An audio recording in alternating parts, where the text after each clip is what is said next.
Yo, what's up guys, Shujinkydink here. Welcome to a video all about balance changes and aftermath. I thought it would be a fun video to go over the characters that I play and all the changes that they made to them and just give you my opinions on what was done. So we're going to start out with Cetrion Kitana here. So we're looking at Kitana. I will post the patch notes in the description. So if you want to go down, click there and then you can follow along with me. Okay, so Kitana didn't really get too much. She got a lot of love in the last patch, so I really didn't expect much to be fixed. But there's a couple weird things that they changed. So they have the leave now, which is towards back punch, back punch, back punch, which is this one. I'll show you if you. So that has, I believe, more pushback and more block stun.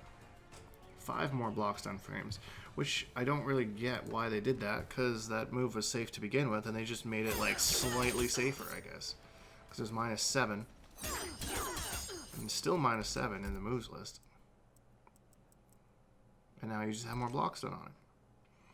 So, okay, it's a buff, I guess. I'll take that. And this one got more block stun as well. 5 more frames of block stun, I think. Yeah, 5 more frames of block stun. So just made it safer, I guess. Kind of a weird change. Seems a little unnecessary, but whatever. It's something. She got her armor breaking move, which is square wave and air square wave. So in Fearless, she does not get an armor breaking move.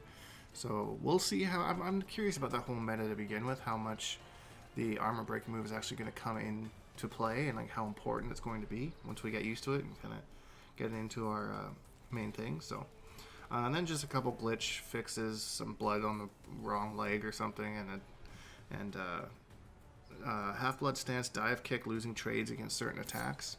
So that'll be interesting. I wonder if there was something that was exploited in that variation that they fixed there. So that's really it for Kitana. So I'm glad that she got something, I guess. Again, I don't know what the purpose of these changes were, but that's neither here nor there. So Cetrion, Force of Nature, got a buff. Shattering Boulder does 20 more damage than it did before. It does 90 now, as opposed to 70. So I don't know if that increases the amplified damage as well. I would assume so, but I haven't tested it out yet. So one of the big changes that I saw for Cetrion that was really interesting was in her Born Again variation, which I have labeled Law and Order. Her Deadly Winds actually have a second hit now. Because before she would just do this little walk and throw it, and it was super slow, and I had no idea how we were supposed to use it. And now she has 1 hit, and that hit breaks armor. So your armor breaking with Cetrion is going to be in Born Again if you want it. It also allows her to combo it into things like that. So it's one of her more damaging enders now. And no meter necessary, although I think it's a little unsafe. Regular on hit, only 2 hit advantage. 10 hit advantage if you amplify it, which is hard to really see the difference there. But I was disappointed that they didn't do anything regarding her RNG buffs. They still take 2 bars of meter. They didn't mention whether they changed the hitboxes on these rocks, because the low pokes would just cause them to whiff. So I was disappointed in that. I was hoping that they would do a little bit more to this variation, but I guess it's something. So if you want your armor breaking, you have to play Born Again. A little buff for the Whirlwind. That's that.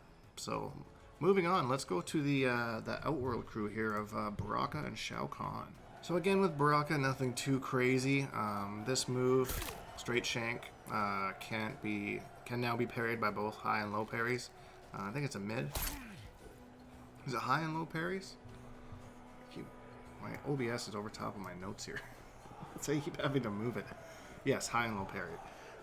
You also got this move, which has its repel region adjusted. I'm not smart enough to know what that means, so maybe you can post in the comments if you happen to know. But it did get a damage boost. It does 90 damage now instead of 70. So something nice. I mean, I didn't think he needed too much. He's got his armor breaking move now, which is Blade Charge, which is in his 3rd variation, Berserker. So it seems like And this is what kind of worries me about this, is that if they're putting the majority of the armor breaking moves into the variations that aren't seen as much, if those variations just aren't good, the whole armor breaking mechanic is just going to go right out the window because no one's going to be using those variations because they suck. But if armor break does end up being like a really huge thing, then I mean, maybe that's where these variations shine. So it's really hard to say how this is all going to go down. I'm excited to see it either way. But yeah. So blade charge. That's your armor breaking move.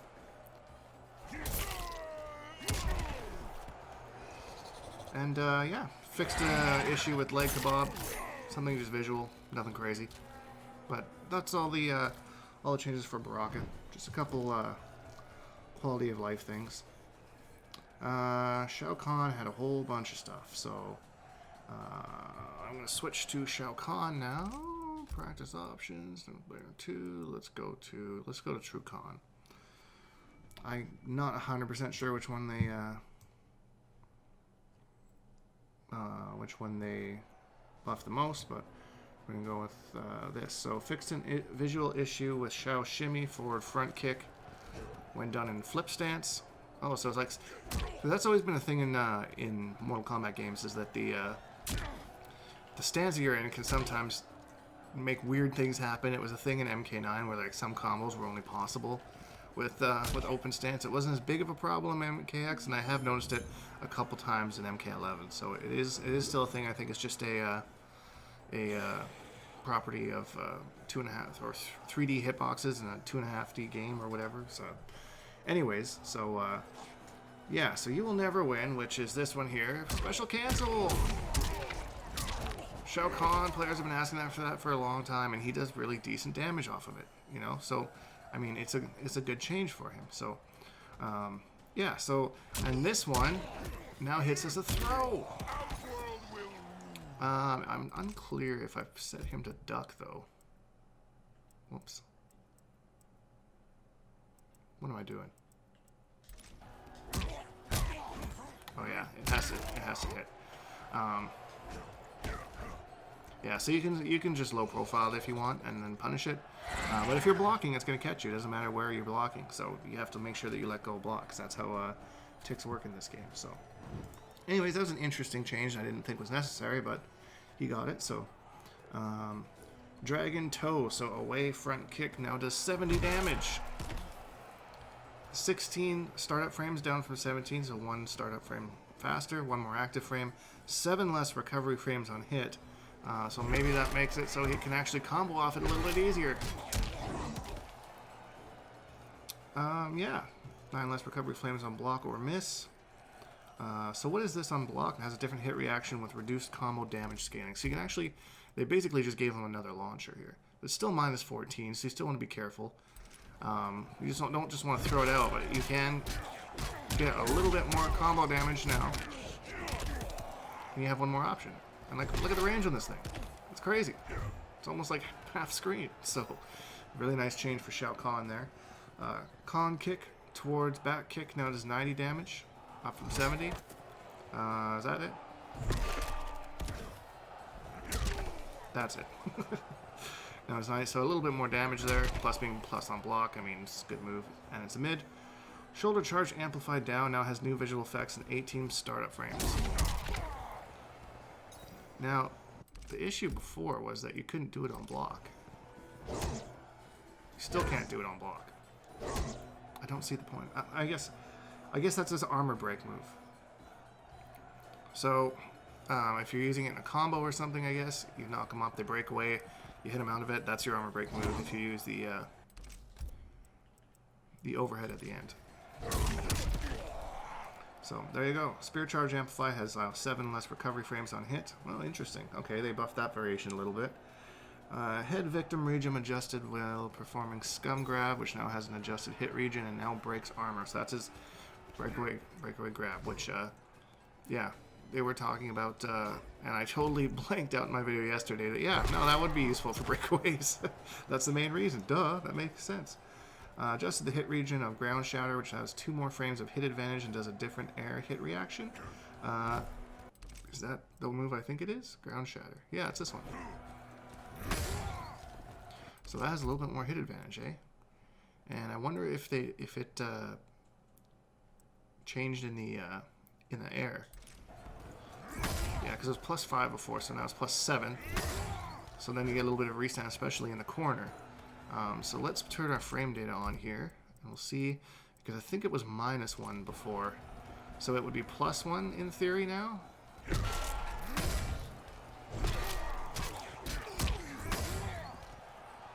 Why didn't it tell us? What did I do wrong? Oh, I'm player 2.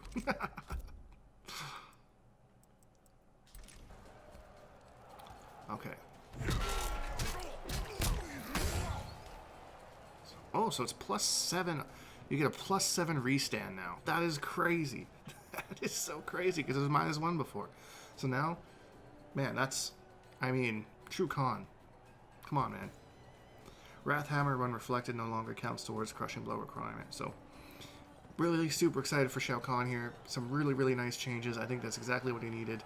And I think they did it without making him too really overpowered, because he was a pretty solid character to begin with, and now he just has like quite a few quality of life changes. So, I think it's just what he needs to bring him up to be competitive with the rest of the cast. So, that's Baraka and Shao Kahn. Let's go on to our last two, which is going to be Raiden and Shang Tsung. Alright, so Raiden got some really nice changes here. So, starting with this move here, he gets the Shao Kahn treatment as well, where that last hit is now a throw. And they changed a lot of the recovery frames on this, the block stun frames. It can be combo canceled on block. Whereas I'm assuming it wasn't before. I didn't know Raiden that well to say either way, but yeah. So then this move here, nope, not that move. Oh, I'll fuck it up. This move here, they just adjusted some hit regions on it. Nothing too crazy. Now this is an interesting one. So the two hits, second hit of Hammer Fist now has increased block pushback. So before you were just like doing this and then you were just kind of in their face and getting punished by whatever. Now it has a little bit more pushback. It's still -18, so it can still be punished probably fairly easily by most of the cast. But you can no longer just like press a button to punish it anymore. You have to do like a slight walk up and kind of get your punish that way. It's not just a mindless punish anymore. So, I mean, I think that's a nice change. Not a huge change, but you know, it's something, I suppose. So, and then there's a bunch of other things here. Front kick, back punch, front punch. So that would be, yeah, that one there. 5 more block stun frames, so it's a little bit safer. The calm away front kick, front punch can now be combo canceled on block or miss. That's that one. I think they mentioned that already. I'm not sure why they said that again.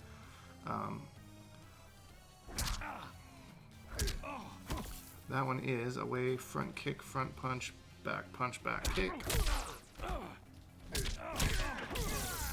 Right, that's that one. So now it's a mid. You can whiff it if you want. I'd be careful depending on your character. And yeah, kind of space him out. So he is really strong neutral now. He has a bunch of different tools here that he can use. Massive destruction. That's an overhead now, which I thought it should have been to begin with. I mean, the animation just looked like an overhead. I'm not sure why they've been bothered having it 2 mid. So now at least he has kind of a mix-up, I suppose. But yeah, then we get into the special moves. So Lightning Bolt has 27 startups, down from 28, so just 1 frame faster. 5 more block stun frames with increased block pushback. So you could probably use it maybe as a try and stay safe, you know, that kind of thing. 2 more recovery frames on hit, 1 more recovery frame on block. Yeah. Lightning Bolt Amplify now has 1 less startup frame and 5 more block stun frames with increased block pushback. So again, basically the main thing is a lot of jargon, but you get a little bit more pushback, so pushes you away, and when you have things like that, keeps you safer. You know what I'm saying? First 2 hits of Storm Cell no longer allow opponent to break away. That's a really nice one. They did that with Kitana as well with her Fan-Nado, that you couldn't break away right away. You had to wait till she hit you with something first. So very similar to Raiden. He's a lot safer now when you break away. I think they went over that in the combat cast. Electric Fly can no longer be parried. Electric Fly Amplify Crushing Blow travel distance requirement slightly reduced. So you don't have to do the Electric Fly. Do the Electric Fly. It sounds like a dance move. You don't have to do it from as far away to get the Crushing Blow. You can do it a little bit closer. So that's kind of a nice quality of life change. Summon Lightning now breaks armor, so that's this one here. Significantly faster too at 11 frames. Has an increased hit region when the opponent is in a combo. So, yeah, they increase the hitbox to make it a lot easier to use for breakaway. So if you get like the down 2 crushing blow, you could just do that right away afterwards. And yeah, you're laughing. So here's where they attempted to fix Truth and Light. So the initial hit of that does 70 damage, and the projectile does 40. And they basically increased the original one here. That's a damage buff by 20 points, and the other one is a damage buff of 10 points. So that's all they did to it. That's literally all they did to this variation. They didn't fix it at all. Outside of the general, Raiden changes. As far as patch notes, I don't think, they just needed to have that stay a little bit longer. That's what I think. That's the only thing that I think they needed to do, was just to have that sit out there longer, and then you could. Now with these nice changes, you can actually do something with it instead of constantly summoning it. It's some nice damage, but it was the same before, so I don't think it really changed much as far as the variation goes. But outside of the generic Raiden changes, it's a little bit better, but I still see no reason to use this variation over the other two, especially Raiden as well. So, alright, those are my thoughts on Raiden. Really good changes for Raiden. We'll see the other two variations played quite often, I think. Especially since he has a universal armor break move, there's no reason to use Truth and Light. And now we go to Spellmaster. Alright, so this is my second recording of my Spellmaster outtake in this video, and I kind of wanted to talk about a little bit more things because the first time I did it, some videos hadn't come out yet. Ketchup and Mustard got 1,000 or damage, 100% combo with Spellmaster. A lot of people are doing some really swaggy stuff in the corner. I want to say that these are all super situational, like maybe you'll get them on a super novice player, but most people are not gonna air escape out of that. I'm just saying. That's, especially when you can just get up and punish the whiff. So, although those are fun combos, I would say that he's kind of like a practice mode character right now. He's fun to go and do big combos with and stuff, but chances of actually hitting them in-game are pretty slim. So he did get some nice changes, though. He did get a little bit of extra combo damage, being able to kind of cancel that. However, most of that is in the corner, because as you can see, there's a lot of pushback there. So he gets the extra combos where he can, like this, just in the corner, which is, it's something. So, they didn't give him any, nothing. Being able to charge this and then hold it, and now it's charged, you get the damage boost. That's kind of nice, so it's a little bit more of a combo ender. I don't know if it's any better than using the Crashing Flames, especially the enhanced version. And one thing that is really stupid is they actually nerfed this move a little bit as well. Where is... Maybe I'm on the wrong screen for that. Block mode all. Yeah, that's fine. Frame data, player 1. So this used to be +4, and it kept you closer. And oh, my face is in the way. Sorry, guys. But anyways, now it's 0, so there's no block advantage, and it pushes you farther away. So I have no idea why they chose that. If anything, they should have just changed the change the pushback, sorry, and have them just stay next to you and just be +4. And that would make sense to charge this. And then hold it. And you use it in pressure, bam, then you're +4. But now, no, -10. So, Soulwell is still doesn't address Soulwell at all. It's still a useless move. They actually nerfed that as well, because it used to be that it could go off stream, and then if you did a cancel, you could still burn your health back, even if it wasn't on screen. It was a glitch, so I get why they did that, but still a nerf to the character. Overall, do I think Spellmaster's fixed and viable? No, I don't. I think Spellmaster is still... You couldn't even get out of pools with it as a character. That's how bad I think it is. Is it fun to play around with in practice mode, like theorycraft things? Sure, yeah, I can get on board with that. But a lot of these setups and the stuff that people are coming out with is just... It's just nice, fun practice mode things, and for shock value and blah, blah, blah. So, yesterday I was all excited on Twitter because I saw it, and I was like, oh yeah, and then I just started theory crafting and thinking, how would that happen in an actual match? It probably wouldn't. And again, maybe your first match in pools, but you ain't getting out of pools with setups like that. So, either way, I'm glad that people have taken an interest in him. I wish I could say we had justice for Spellmaster, but I was mistaken.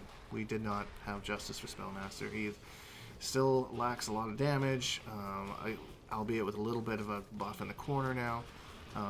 He's got okay neutral with this. Soulwell is still way too slow to use and just a waste of a spot, in my opinion.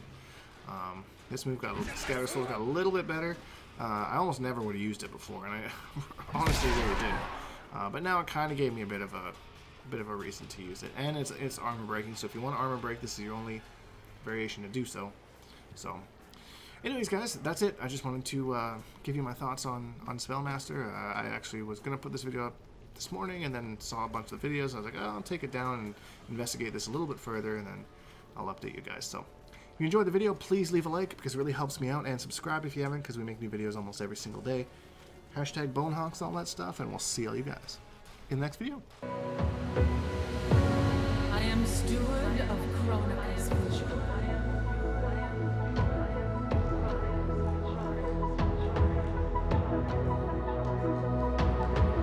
Fate has been so cruel to you.